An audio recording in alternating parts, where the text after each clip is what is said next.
নমস্কাৰ সম্পূৰ্ণ বৰষুণ ডাৱৰীয়া বতৰ আৰু সেই বতৰতে আপোনালোকৰ ওচৰলৈ বিক্ৰী প্লান্টৰ এটা ভিডিঅ' লৈ আহিছোঁ আশা কৰোঁ আপোনালোকে ভাল পাব আৰু ভিডিঅ'টো আৰম্ভ কৰিছোঁ মোৰ বাগিচাত থকা মোৰ নিজা সংগ্ৰহ মনষ্টেৰা ডেলিচিয়োছা গ্ৰীণ কালাৰৰ যিটো এইটো একদম পুৰঠ এটা প্লান্ট আৰু এই প্লান্টটো কটা কৰি থাকিবলৈ মোৰো মন নাযায় আপোনালোকেও দেখিছে কিমান ধুনীয়া ইয়াৰ গ্ৰোথটো আৰু এই প্লান্টটো আমাৰ ঘৰলৈ অহা লোকসকলেই হওক বা ভিডিঅ'ত দেখা লোকসকলে দেখাৰ লগে লগে ইয়াৰ বিক্ৰী প্লান্ট আছে নেকি সকলোৱে সোধে কিন্তু মাজে সময়ে ইয়াৰ বিক্ৰী প্লান্ট এভেইলেবল হৈ থাকে এতিয়াও দুটা মাত্ৰ প্লান্ট এভেইলেবল হৈছে তাৰে প্লান্ট মই দেখুৱাই দিছোঁ দুটা প্লান্টৰ এটা প্লান্ট ইতিমধ্যে এগৰাকী বাইদেৱে ল'ম বুলি কৈ ৰাখিছে এটা প্লান্টহে আপোনালোকক মই দিব পাৰিম গতিকে আপোনালোকে যোনে ল'বলৈ ইচ্ছা কৰে যিয়ে ল'বলৈ ইচ্ছা কৰে মোক খুব লৰালৰিকৈ এটা হোৱাটছএপত মেছেজ কৰিব যেহেতু এই প্লান্টটো মোৰ নিজা সংগ্ৰহৰ যিটো প্লান্ট সেই প্লান্টটো লোৱা আজি বহুত বছৰ হ'ল আমি যেতিয়া লৈছিলোঁ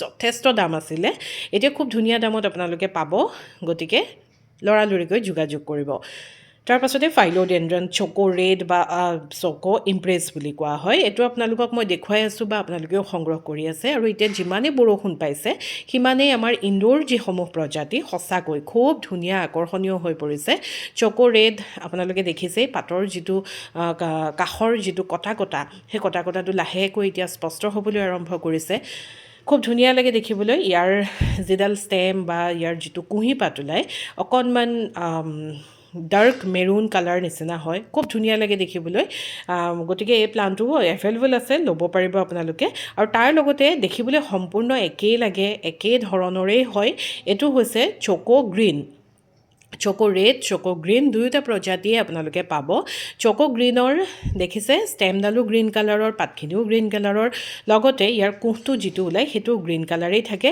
গ্ৰীণ কালাৰ হ'লেও কিন্তু ইয়াত মাজে মাজে অকণকৈ ভেৰিগেশ্যন অহাৰ লগতে এই গ্ৰীণ কালাৰটো খুব আকৰ্ষণীয় হয় সেইকাৰণে খুব ধুনীয়া লাগে মই দুয়োটা প্লান্ট একেলগে ৰাখি আপোনালোকক দেখুৱাবলৈ যত্ন কৰিম যিহেতু এনেকৈ দেখিলে হয়তো একে নিচিনাই লাগে দেখিছেনে কিমান ধুনীয়া চকো ৰেডত এটা পৰশ পৰি থাকে ৰঙৰ গ্ৰীণটোত নাথাকে তথাপি দুয়োটা প্ৰজাতিয়ে খুব ধুনীয়া আকৰ্ষণীয় গতিকে এই দুয়োটা প্ৰজাতি এভেইলেবল আছে বিক্ৰীৰ কাৰণে আপোনালোকে যদি ল'বলৈ বিচাৰে ল'ব পাৰিব তাৰ পাছতে খুব ধুনীয়া আকৰ্ষণীয় ৰঙৰ এটা ফাইলোডেন্ড্ৰনৰ প্ৰজাতি চানৰেড ফাইলোডেন্ড্ৰনো মই আপোনালোকক সময়ে দেখুৱাই আছোঁ আপোনালোকে সংগ্ৰহ কৰি আছে বা বহুলোকে এতিয়াও সুধি আছে এভেইলেবল আছে নেকি হয় এভেইলেবল আছে ফাইলোডেন্ড্ৰনৰ যিকোনো প্ৰজাতিয়ে মই যিমান পাৰোঁ সংগ্ৰহত ৰাখিবলৈ চেষ্টা কৰোঁ যিহেতু খুব গৰ্জিয়াছ থাকে আৰু এই প্ৰজাতিটোৰ যিটো ৰং নতুনকৈ ওলোৱা কোমল কুঁহিপাতটোৰ যিটো ভাইব্ৰেণ্ট এটা কালাৰ সেই কালাৰটোৰ কাৰণে এনেধৰণৰ প্ৰজাতিসমূহ বিক্ৰীৰ কাৰণে যদি আনি থ'ব পাৰোঁ মোৰো ভাল লাগে গতিকে চানৰেড ফাইলোডেন্ড্ৰন আপোনালোকে সংগ্ৰহ কৰিব পাৰিব এইটো প্ৰিন্স অফ অৰেঞ্জটো নহয় চানৰেড ফাইলোডেন্ড্ৰন তাৰ পাছতে ফাইলোডেন্ড্ৰন বুলি ক'লে প্ৰত্যেকটো প্ৰজাতিয়ে খুবেই প্ৰিয় সকলোৱে জানে মই সেই কথাটো বাৰে কৈ থাকোঁ ভিডিঅ'ত তথাপি এটা বিশেষ দুৰ্বলতা আছে ব্লেক কাৰ্ডিনেল ফাইলোডেন্ড্ৰনৰ প্ৰতি ব্লেক কাৰ্ডিনেল ফাইলোডেন্ড্ৰনটো সঁচাকৈ খুব ধুনীয়া এটা গৰ্জিয়াছ প্ৰজাতি যিটো প্ৰজাতিৰ পাতখিলাৰ যিটো ৰং বা যিটো ষ্ট্ৰাকচাৰ সঁচাকৈ খুব ধুনীয়া লাগে এতিয়া যিমানে বাৰিষাৰ বৰষুণ জাক পাইছে সিমানে ইহঁতি ইমান সুন্দৰকৈ ইহঁতৰ গ্ৰোথটো ল'বলৈ ষ্টাৰ্ট কৰিছে গতিকে ব্লেক কাৰ্ডিনেল ফাইলোডেন্ড্ৰনো এভেইলেবল আছে বিক্ৰীৰ কাৰণে ল'ব পাৰিব তাৰ পাছতে দেখুৱাইছোঁ এটা খুব ধুনীয়া প্ৰজাতি ফাইলোডেন্ড্ৰনৰ যিটো প্ৰজাতিৰ নাম হৈছে SP কলম্বিয়া ফাইলোডেন্ড্ৰন এইটো মাত্ৰ এই প্লান্টটোৱে বিক্ৰীৰ কাৰণে এভেইলেবল আছে দেই মই আপোনালোকক এইটো প্লান্টহে দেখুৱাবলৈ মানে বাকী থাকিলগৈ গতিকে এই প্লান্টটো যিসকলে ল'বলৈ বিচাৰে একদম এগৰাকীয়ে ল'ব পাৰিব লৰালৰিকৈ মোক যোগাযোগ কৰিব খুব ধুনীয়া লাগে একদম প্লাষ্টিকৰ নিচিনা পাতটো আৰু পাতটো বিৰাট মানে ধুনীয়া এটা লুক মানে ই আনি থাকে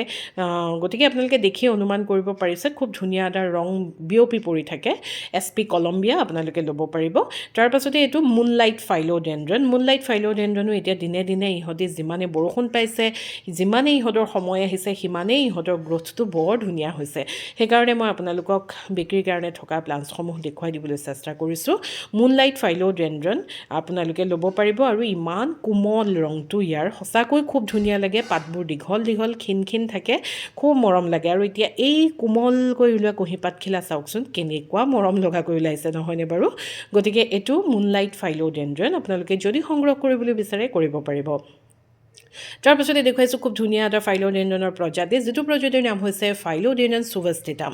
সুভাষ্টিটাম ফাইলোডেণ্ডনটোৰ এই পিছফালৰ এই ৰংটোৰ কাৰণে অধিক আকৰ্ষণীয়। এতিয়া ইহঁতি কোমলকৈ ওলোৱা পাতটোত নাই, কিন্তু লাহেকৈ যেতিয়া পাতটো পুৰঠ হ'ব তেতিয়াই একদম সাংঘাতিক ধৰণৰ এটা ৰং পিছফালে ইহঁতি লৈ ফুৰে, যিটোৰ কাৰণে এই ফাইলোডেণ্ডনৰ প্ৰজাতিটো অধিক আকৰ্ষণীয় হৈ পৰে। গতিকে সুভাষ্টিটাম ফাইলোডেণ্ডন আপোনালোকে সংগ্ৰহ নিশ্চয়কৈ কৰিব পাৰিব। তাৰ পাছতে দেখুৱাইছোঁ এইটো হৈছে ৰেড কোচিন এগ্লনিমা। মই আপোনালোকক পিচ কোচিন এগ্লনিমা দেখুৱাই আছিলোঁ, এইটো ৰেড কোচিন এগ্লনিমা। ইয়াৰ ৰংটো যথেষ্ট উজ্জ্বল, কিন্তু দুখৰ কথা অকল এই প্লাণ্টটোৱে বিক্ৰীৰ কাৰণে এভেইলেবল আছে, এগৰাকীয়ে মাত্ৰ ল'ব পাৰিব। মই সেইকাৰণে আপোনালোকক কৈ দিছোঁ ভিডিঅ'টোৰ লগতে, যিখিনি প্লাণ্টৰ পৰিমাণ কম আছে মই সেইকাৰণে লগে লগে কৈ গৈছোঁ, যিহেতু আপোনালোকে দেৰিকৈ যোগাযোগ কৰিলে অকণমান অসুবিধা হয়। এইটো পিচ কোচিন আৰু যিটো মই এতিয়া আপোনালোকক দেখুৱাইছোঁ এইটো হৈছে ৰেড কোচিন এগ্লনিমা। আপোনালোকে যদি ল'বলৈ বিচাৰে এগৰাকীয়ে নিশ্চয়কৈ ল'ব পাৰিব, সোনকালে যোগাযোগ কৰিব। তাৰ পাছতে দেখুৱাইছোঁ ফাৰ্ণৰ এটা খুব ধুনীয়া গৰ্জিয়াছ প্ৰজাতি। বাকী ফাৰ্ণৰ প্ৰজাতিসমূহৰ লগত এই প্ৰজাতিটো একেবাৰেই নিমিলে। এই প্ৰজাতিটো আগতে প্ৰথম যেতিয়া আনিছিলোঁ বহুত দাম আছিলে, এতিয়া একেবাৰেই দাম নাই ইয়াৰ, যিহেতু এতিয়া এভেইলেবল অলপ চলপকৈ হৈ গৈছে। হাৰ্ট ফাৰ্ণ বুলি কোৱা হয়। হাৰ্ট ফাৰ্ণ খুব ধুনীয়া এটা ফাৰ্ণৰ প্ৰজাতি, একদম মানে বাৰিষাৰ বৰষুণ যাক যেতিয়া পাই থাকে ইহঁতৰ যিটো গ্ৰ'থ, শুং পৰা পাতটো আৰু পাতৰ চেপটো আপোনালোকে দেখিছে খুব ধুনীয়া। গতিকে হাৰ্ট ফাৰ্ণ এভেইলেবল আছে বিক্ৰীৰ কাৰণে। আপোনালোকে যদি সংগ্ৰহ কৰিবলৈ বিচাৰে মোক যোগাযোগ কৰিব, হোৱাটছএপ নাম্বাৰটো যিহেতু মই দি দিওঁ, গতিকে আপোনালোকে নিশ্চয়কৈ ল'ব পাৰিব হাৰ্ট ফাৰ্ণ। এইখিনি মই আপোনালোকক দেখুৱালোঁ। এতিয়া আহিছোঁ কালাডিয়ামলৈ। কালাডিয়ামে যিহেতু এতিয়া একদম তুলপাৰ লগাই আছে, সকলোৱে কালাডিয়ামৰ প্ৰজাতিয়ে সংগ্ৰহ কৰিবলৈ বিচাৰি আছে। থাই কেলেডিয়ামৰ এইটো এটা প্ৰজাতি, নতুনকৈ আকৌ মই বিক্ৰীৰ কাৰণে আনিছোঁ। আপোনালোকে যদি সংগ্ৰহ কৰিবলৈ বিচাৰে মোক যোগাযোগ কৰিব। আৰু থাই কেলেডিয়ামসমূহ আচলতে গ্ৰ'থটো খুব শ্ল' হয়, ইহঁতৰ কচুটো অকণমান সৰু থাকে, সেইকাৰণে ইহঁতৰ দাম অকণমান বেছি। বাকী 100 টকা বা 80 টকাত পাব পৰা কালাডিয়াম এইসমূহ নহয়। হয়তো বহুলোকে ভাবিব পাৰে কচু এটাতনো ইমান দাম হ'ব পাৰেনে? যিমান পাৰোঁ ৰিজনেবল প্ৰাইচতেই দিবলৈ চেষ্টা কৰোঁ। তথাপি থাই কালাডিয়াম যিসমূহ প্ৰজাতি, এইখিনি গোটেইখিনি থাই প্ৰজাতি হয়। থাই প্ৰজাতিসমূহৰ অকণমান দাম এটা থাকে, সেইটো আমিও দাম দিয়ে আনিব লগা হয়। গতিকে আপোনালোকক মই কথাটো জনাই দিছোঁ। এইটো হালধীয়াত ৰঙা ষ্ট্ৰাইপ পৰা খুব ধুনীয়া, আৰু এইটো হৈছে ৰঙাত হালধীয়া ষ্ট্ৰাইপ পৰা, দুটা প্ৰজাতি। এইটো প্ৰজাতিৰ খালি এই প্লাণ্টটোৱে এভেইলেবল আছে। বাকী আপোনালোকে যদি ল'বলৈ বিচাৰে মোক যোগাযোগ কৰিব। খুব ধুনীয়া প্ৰজাতি হয় দুয়োটাই, হালধীয়াত ৰঙা ষ্ট্ৰাইপ আৰু ৰঙাত হালধীয়া ষ্ট্ৰাইপ। ৰঙাৰ পৰিমাণটো ইয়াত বেছি। খুব ধুনীয়া থাই প্ৰজাতিৰ কালাডিয়াম। তাৰপাছতে এইটো হৈছে নেৰ' লিফ কালাডিয়াম। এই কালাডিয়ামটোৰ পাতটো বহল নহয়, জোঙা নিচিনা হয়, মানে অকণমান চিৰিলি বুলি যিটো কওঁ তেনেকুৱা হয়। নেৰ' লিফ কালাডিয়াম হয় এইটো। গতিকে এই প্লাণ্টটো এভেইলেবল আছে বিক্ৰীৰ কাৰণে কালাডিয়াম। এইটো এতিয়া অকণমান কম পাত থকাৰ কাৰণে হয়তো খালী লাগিছে, কিন্তু যিমানে ই ডাঙৰ হ'ব সিমানে ই খুব পুৰঠ হৈ মানে আমাক ভাল লগাই ৰাখিব। গতিকে আজি প্লাণ্টছখিনি যদি ভাল লাগিছে যোগাযোগ কৰিব। ধন্যবাদ।